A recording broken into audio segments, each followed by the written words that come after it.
राहुल गांधी का एक बयान है कि अगर फ्री एंड फेयर चुनाव होता, स्वतंत्र और निष्पक्ष, तो बीजेपी 246 सीट नहीं मिलती, उसको नहीं पाती। तो अकॉर्डिंग टू मी मतलब ये कोई फेयर बात नहीं है। इलेक्शन कमीशन कराती है इलेक्शंस, तो राहुल गांधी का ये फेयर नहीं लगा मेरे को।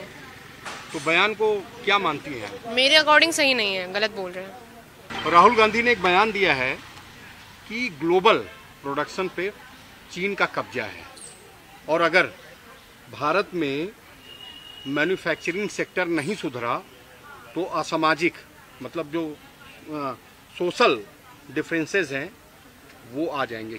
क्या मानना है आपका? हाँ, ऐसा हो सकता है, बट ये जो स्टेटमेंट है वो गलत है मेरे अकॉर्डिंग, क्योंकि इंडिया बहुत ट्राई कर रहा है और चीन का कोई कब्जा नहीं है। धीरे धीरे चीन भी गिर रहा है और इंडिया में प्रोडक्शन, जैसे आईफोन भी हमारे इंडिया में प्रोड्यूस होना शुरू हो चुका है। तो धीरे थोड़ा टाइम लगेगा, बट इंडिया आगे बढ़ जाएगा। तो इस बयान को कैसे लेती हैं आप, क्या मानती हैं? राहुल गांधी का ये बयान गलत है। राहुल गांधी ने एक बयान दिया है कि अगर स्वतंत्र, जो लोकसभा का चुनाव हुआ है, अगर स्वतंत्र और निष्पक्ष चुनाव होते तो बीजेपी 246 सीट नहीं पाती। इसको मैं निष्पक्ष चुनाव नहीं मानता। क्या कहना है आपका? अब राहुल गांधी के बयान को हम क्या मान के चलें कि उन्होंने तो सीधा सीधा ये सवाल उठा दिया कि ये चुनाव में निष्पक्षता थी ही नहीं। तो जो उनकी सीटें आई हैं, जो बीजेपी की सीटें आई हैं, तो इसमें निष्पक्ष हुआ ही नहीं है चुनाव। उसका कहने का मतलब ये है, अगर उनकी तरफ वो सारी सीटें चली जाती जो उन्होंने डिसाइड किया था कि हमारी 219 सीटें आ रही हैं, तो इसका मतलब वो निष्पक्षता पूरी हो जाती। और अब मोदी जी की सीटें आ गई है तो निष्पक्षता हुई नहीं है।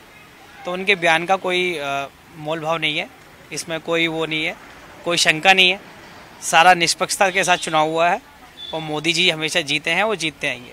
राहुल गांधी का एक बयान आया है कि जो लोकसभा का चुनाव हुआ उसको मैं स्वतंत्र और निष्पक्ष मानता ही नहीं। अगर निष्पक्ष चुनाव हुआ होता तो बीजेपी 246 सीट नहीं पाती। क्या राय है आपकी? मेरी राय, लोकतंत्र में मानता ही नहीं। राहुल गांधी का बयान हो, कांग्रेस का है, बीजेपी का है, आम आदमी पार्टी का है, किसी का भी कोई बयान हो, मैं असल में इसे लोकतंत्र नहीं मानता। सबसे पहली बात यह है कि जो पोलिंग सेंटर होता है वहाँ अंदर आदमी पहले ही बिक चुके होते हैं, नहीं तो मिड टाइम में जाके बिक जाते हैं। एक्चुअल पोलिंग, वोटिंग जो होती है वो 15 से 20% होती है, और उसके बाद बोकस वोटिंग मिलाकर वो 40% 50% तक ले जाया जाता है। अब एक बात है, अगर हम मैथमेटिकल कैलकुलेशन के हिसाब से देखें तो जिस हमारा नेता बनता कौन है, जिसे कम से कम 70-80% लोगों ने मना कर दिया कि ये नेता ना बने, जो 10% 15% लेके उन सारों में जीत जाता है, अंधों में कांड़ा राजा हो जाता है, वो हमारा नेता बन जाता है। तो बयान पे क्या कहेंगे आप? ये बयान सही है या गलत है? देखिए, मैं इंडिविजुअल राहुल गांधी के लिए नहीं कह सकता कि ये इनका बयान सही है या गलत है, लेकिन हाँ, मैं तो सिर्फ इतना कहूँगा कि लोकतंत्र नहीं है इसमें। ये मैं इसे लोकतंत्र मानता ही नहीं हूँ, क्योंकि 80% जिसको मना कर दे जनता, उसके बाद वो हमारा नेता बन जाता। मेरे ही अपने एक टीचर ने एक किताब लिखी थी, युद्ध शेष है, उसके अंदर उन्होंने पंक्तियाँ लिखी थी कि ना इत आ नेता होता, इसीलिए बस्ती से दूरी भली, बस्ती बस्ती आग लगाकर इनकी प्यास नहीं है पूरी। सर, दूसरा सवाल है, राहुल गांधी ने एक और बयान दिया है कि ग्लोबल मैन्युफैक्चरिंग पे चीन का कब्जा है और भारत में मैन्युफैक्चरिंग सेक्टर नहीं सुधरा तो सामाजिक असमानता फैल जाएगी। सामाजिक असमानता और क्या आर्थिक असमानता भारत के अंदर फैल रही है और ज़्यादा फैलती जा रही है, और ये जो गैप है इकोनॉमी के अकॉर्डिंगली ये बढ़ रहा है और बहुत ज़्यादा बढ़ता जाएगा। ये बात मुझे ऐसा लगता है, क्योंकि मैं भी एक कंज्यूमर भी हूँ, एक सप्लायर भी हूँ, कि हाँ, ग्लोबल मार्केट में या जहाँ तक मैं बिज़नेस करता हूँ उसके अंदर मैंने खुद ये नोटिस किया है कि हाँ, चाइना का ही, चीन का ही कब्ज़ा है।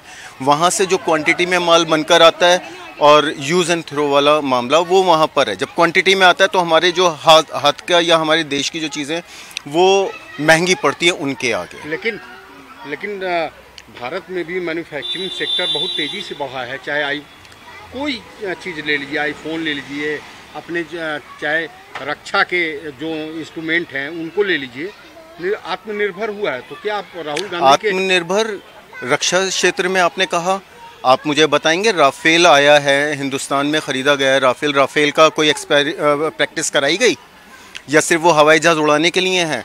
पहले हमने ये देखा है जब दूसरी सरकारें हुआ करती थीं और उन्होंने कोई भी युद्ध का सामान ख़रीदा तो उसकी प्रैक्टिस भी किया करती थीं और उसका बाकायदा राष्ट्रीय टीवी पर दिखाया जाता। पायलट्स को सिर्फ उड़वाया गया था, कहीं बम फेंकते हुए उसकी प्रैक्टिस दिखाई गई, कहीं नहीं दिखाई गई।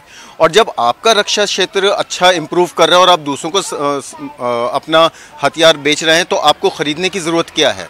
इस मतलब we are not still we are under developing, not developing country economy. So ये सेंटेंस मुझे नहीं लगता कि हमने बहुत ज़्यादा डेवलपमेंट कर लिया है। हाँ, इकोनॉमिकल हम लोगों के बीच में गैप बहुत ज़्यादा बढ़ रहा है। सर, राहुल गांधी ने एक बयान दिया है जी कि जो लोकसभा का चुनाव हुआ वो फ्री एंड फेयर नहीं हुआ। अगर चुनाव होते निष्पक्ष तो बीजेपी 246 सीट नहीं पाती। देखिए, मैं इस चीज़ का जवाब दूँ, पहले से गवर्नमेंट एम्प्लॉई हूँ, वैसा तो दे नहीं सकता, लेकिन एज ए वोटर मैं दे सकता हूँ जो कुछ होता है फेयर ही होता है। ये पॉलिटिक्स है, पॉलिटिक्स का मतलब ब्लेम करना ही है। अगर ब्लेम नहीं करेंगे तो पॉलिटिक्स ऐसी चलेगी। यानी उनका बयान क्या है? पॉलिटिक्स, जस्ट गलत है, सही है? देखिए, वो पॉलिटिक्स है, गलत सही नहीं बोल रहा मैं पॉलिटिक्स बोल रहा हूँ। जब कांग्रेस सरकार थी तब बीजेपी भी कुछ ना कुछ वो करती रहती थी, वो ब्लेम करती थी। वैसे उन्होंने किसी टॉपिक पे लेकर ब्लेम करा, जस्ट नॉर्मल बात है बस। सर, राहुल गांधी ने एक बयान दिया है कि ग्लोबल मैन्युफैक्चरिंग पे चीन का कब्जा है। अगर भारत में मैन्युफैक्चरिंग सेक्टर नहीं सुधरा तो सामाजिक असमानता आ जाएगी। कैसे देखते हैं, क्या राय है? देखिए, मेरे हिसाब से तो चीनी जितना प्रोडक्ट है उसको पूरा इंडिया में बैन कर देना चाहिए और वर्कआउट कर देना चाहिए। राहुल गांधी के बयान को कैसे लेते हैं? राहुल गांधी जी के बयान पे, उनके बयान पे अब क्या हम टिप्पणी नहीं कर सकते हैं, वो नहीं, उनका आपसे एक आम नागरिक होने के चलते मैं ये सवाल पूछ रहा हूँ आपसे, उनके बयान पे क्या कहेंगे आप? गलत है या सही है? मेरे हिसाब से तो गलत है। तो असमानता आ जाएगी। हाँ, असमानता तो जैसा राहुल गांधी बयान दे रहे हैं कि अगर भारत में मैन्युफैक्चरिंग सेक्टर नहीं सुधरा तो असमानता आ जाएगी, तो असमानता आएगी। क्या कब्जा है चीन का ग्लोबल मैन्युफैक्चरिंग सेक्टर पे? नहीं, अभी तो फिलहाल इतना वो कब्जा नहीं है, लेकिन धीरे धीरे जब से बीजेपी आई तो पूरा कब्जा खत्म हो चुका है मेरे हिसाब से। तो कब्जा खत्म हो गया, भारत भी ग्रोथ कर रहा है। ग्रोथ कर रहा है धीरे धीरे। तो राहुल गांधी का बयान यानी कि गलत है? नहीं, जहाँ तक तो उनके हिसाब से उनका जो मैं उनके बारे में कोई टिप्पणी नहीं कर सकता हूँ, लेकिन जो भी है जहाँ वो कुछ कह रहे होंगे तो कुछ सोच समझ के ही कह रहे हैं। तो एक और बयान दिया है, बयान सर ये दिया है कि भारत में जो लोकसभा के चुनाव हुए वो स्वतंत्र और निष्पक्ष नहीं थे। अगर स्वतंत्र और निष्पक्ष चुनाव हुआ होता तो बीजेपी 246 सीट नहीं पाती।